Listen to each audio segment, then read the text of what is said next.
तो आप सभी को नमस्ते प्रणाम। मैं आपका अपना ठाकुर प्रखर सिंह और रात के 10 बज चुके हैं और कहानी का जो सिलसिला है बदस्तूर जारी है। आज की कहानी शुरू करूं उससे पहले हो सकता है कि आज की वीडियो में आपको कुछ आवाज़ आए। तो दरअसल घर में ही जो मेरा खानदान है उसमें कल परीक्षा का प्रोग्राम है और आज अखंड रामायण का पाठ, तो रामायण चल रहा है। तो हो सकता है कि उसकी कुछ आवाज़ें आप लोगों के वीडियो में आएँ तो डिस्टर्बेंस हो। तो इससे पहले कि आप लोग कुछ सवाल पूछें या फिर आपको लगे कि किस तरह की आवाज़ है, तो मुझे लगा आपको बता देना चाहिए। और साथ ही इसके लिए माफ़ी भी चाहूँगा, क्योंकि अखंड रामायण है तो उसमें मैं कुछ कर भी नहीं सकता और करना भी नहीं चाहिए। भगवान ने इतना दिया तो एक दिन भगवान के लिए दिया जा सकता है। खैर, ये तो रही एक औपचारिक बात। अब आते हैं आज की कहानी की बात करते हैं। और आज की कहानी की बात करूं तो आज की कहानी एक ऐसे कत्ल की कहानी है। कत्ल कई होते हैं।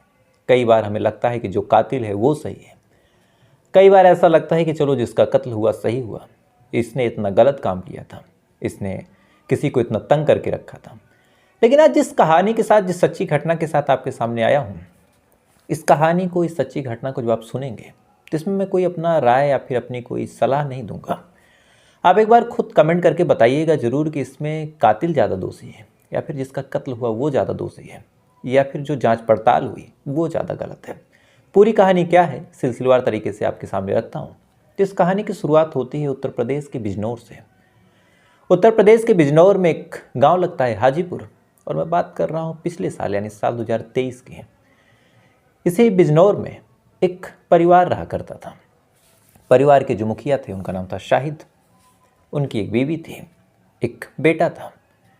बेटा बहराइच में रह के कुछ काम करता था, शायद हेयर कटिंग वगैरह का। जो शाहिद थे वो जेल में बंद थे, उनके ऊपर कुछ चार्जेस लगे थे और इसी साल 2023 में वो छूट के आते हैं। आने के बाद ठीक ठाक तरीके से पूरा परिवार रहा करता था। वक्त गुजरता जा रहा था। शाहिद भी अभी हाल में ही आए थे तो घर परिवार से और आसपास के लोगों से मिल रहे थे।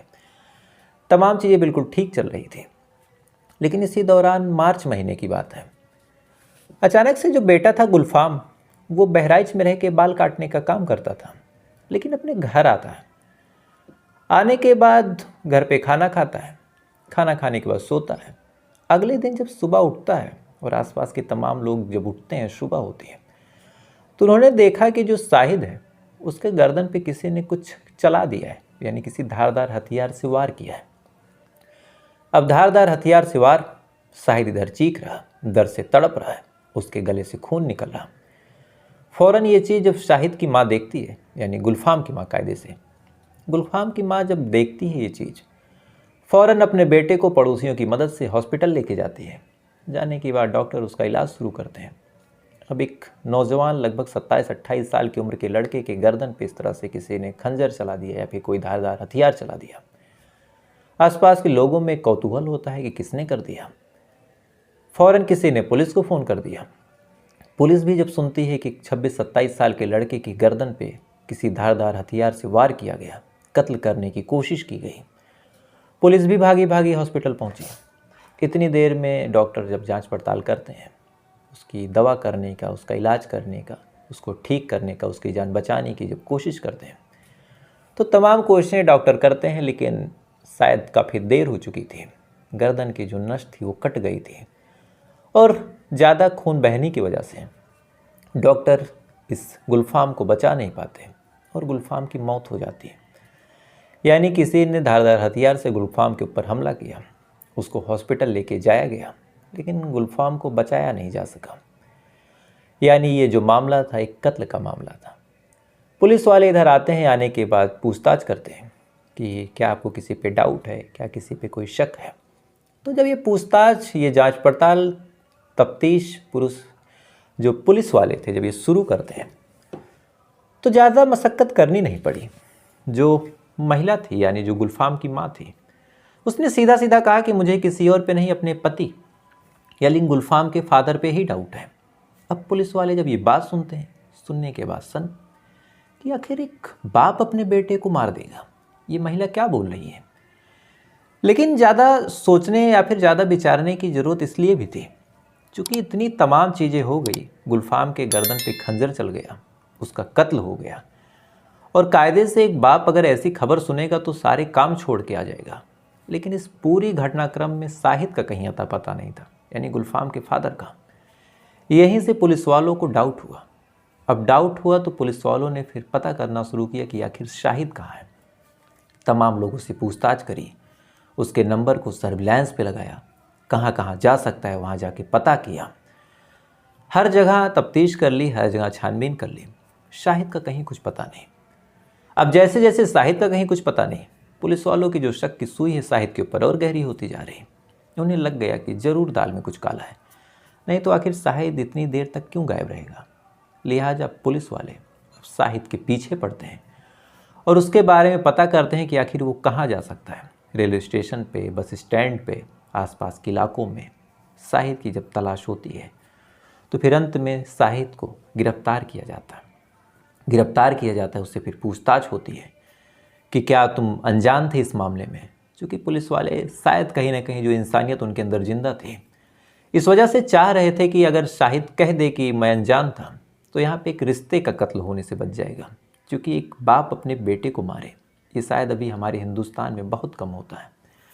बहरहाल जब शाहिद से पूछताछ हुई और उसका जो पास्ट बैकग्राउंड था ये वो खंगाला गया, तो ये दोनों चीज़ें सीधा इशारा करती हैं कि इस कत्ल में किसी और का नहीं, शाहिद का ही आता है।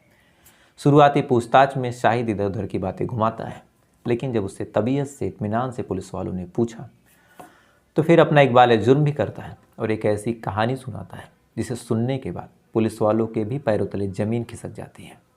दरअसल इस कहानी की जो असल शुरुआत होती है वो कई साल पहले होती है।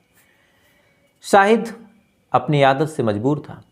शादी उसकी हुई थी, लेकिन इसके बावजूद उसके जीवन में ना कोई सुधार था, ना ही वो एक अच्छा इंसान बन पाया, ना एक अच्छा पति बन पाया, ना एक अच्छा पिता बन पाया। आए दिन ये लड़ाई झगड़ा करता, आए दिन तमाम लोगों से मारपीट करता, शराब पी के आता, अपनी बीवी को मारता पीटता। बहरहाल ये तमाम चीज़ें जब चल रही थी तो जैसे तैसे करके जो बेटा था गुलफाम वो भी अपने आप को संभालने की कोशिश कर रहा था, जो बीवी थी वो भी अपने आप को संभालने की कोशिश कर रही थी, घर परिवार अपनी गृहस्थी ज़िंदगी आगे बढ़ा रही थी। लेकिन इसी दौरान एक घटना घटती है। दरअसल 3 कत्ल हो जाते हैं और जब ये 3 कत्ल होते हैं और पुलिस वाले जांच पड़ताल करते हैं तो पता चलता है कि ये तीनों कत्ल किसी और ने नहीं, शाहिद ने ही किए हैं। अब एक आदमी जिसने 3 कत्ल किया हो, फ़ौरन इसको गिरफ्तार किया गया। गिरफ्तार करने के बाद फिर इससे पूछताछ की गई तो फिर इसने वजह बताई, कहा कि सामने वाली पार्टी से मेरा झगड़ा हुआ था, वाद विवाद हुआ था, लिहाजा मैंने कत्ल कर दिया। पुलिस वालों ने भी तमाम सबूत इकट्ठा किए। तमाम सबूत इकट्ठा करने के बाद इसके खिलाफ चार्जशीट बनाई और इसको ले जाके कोर्ट में पेश किया। अब शाहिद को जब कोर्ट में पेश किया गया तो कोर्ट ने पूरे मामले की सुनवाई की और इस दौरान इसे जेल कर दिया कि अब तुमने 3 कत्ल किया है तो तुम अपनी ज़िंदगी अब जेल में आराम से गुजारो। अब शाहिद चला गया जेल, इधर घर में बीवी अकेले और बेटा अकेले, घर की ज़िंदगी, घर की जिम्मेदारी संभालने के लिए। जो गुलफाम था वो भी चला जाता है बहराइच और बहराइच जाने के बाद वहाँ पे एक हेयर कटिंग सैलून में जॉब करने लगता है। ठीक ठाक उससे पैसे मिलते, उससे अपना घर का खर्च चलाता। ये तमाम चीज़ें इधर गुलफाम करता रहा, लेकिन इस दौरान एक और चीज़ हुई।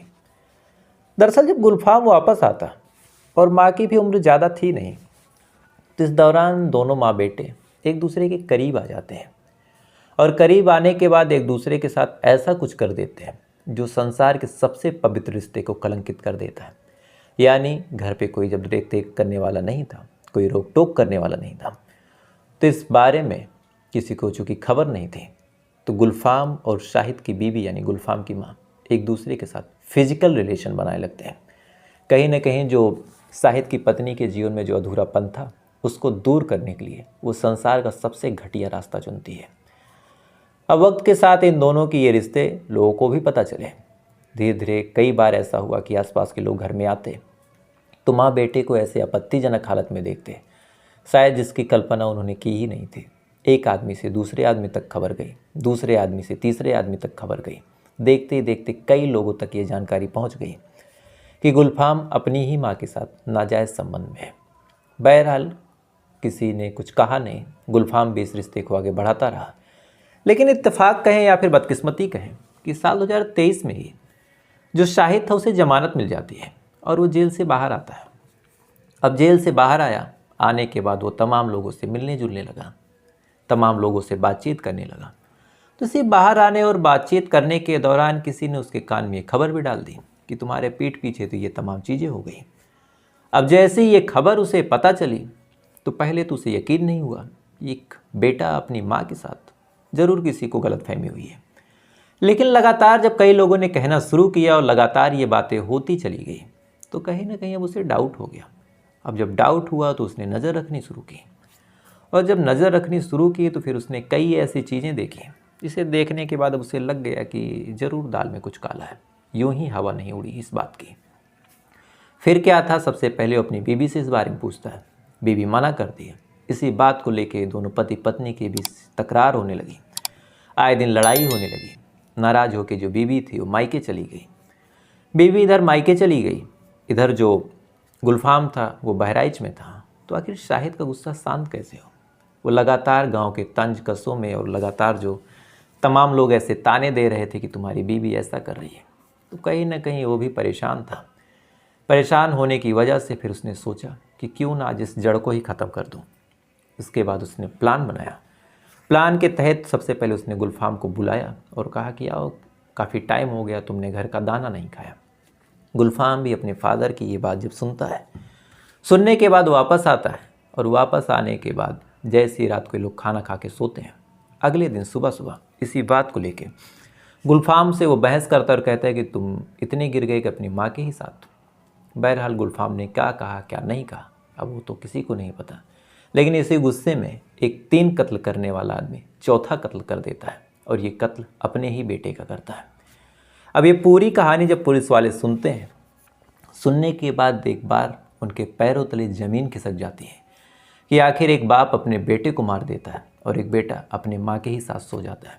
तो कायदे से आज के टाइम में कोई भी ऐसा रिश्ता नहीं जिसमें आप जितना गंदा सोच सकते हैं उससे ज़्यादा गंदगी घुस सकती है। क्योंकि मुझे लगता है, और यहाँ तक मेरा विश्वास है, कि शायद आपको भी यकीन नहीं हो रहा होगा कि एक बेटा अपनी माँ के साथ ऐसे कैसे कर सकता है, लेकिन वास्तव में ऐसा हो गया। तो कहीं ना कहीं ऐसी कहानियाँ आज हम लोगों को एक दिखा रहे हैं कि शायद अब कलयुग अपने चरम पे है। तो फिलहाल ये थी पूरी कहानी, और आज की कहानी मैंने छोटी रखी चूँकि बगल में साउंड था तो मुझे नहीं पता था कि कितना साउंड वीडियो में आएगा कितना नहीं आएगा। तो ये था कि जल्दी जल्दी सुना के वीडियो ख़त्म करूँ। तो फिलहाल ये थी पूरी कहानी, और आपसे कल फिर मुलाकात हुई किसी दूसरी कहानी के साथ। तब तक अच्छे रहिएगा, खुश रहिएगा, अपना ख्याल रखिए, अपने देश का ख्याल रखिए। जय हिंद, वंदे मातरम।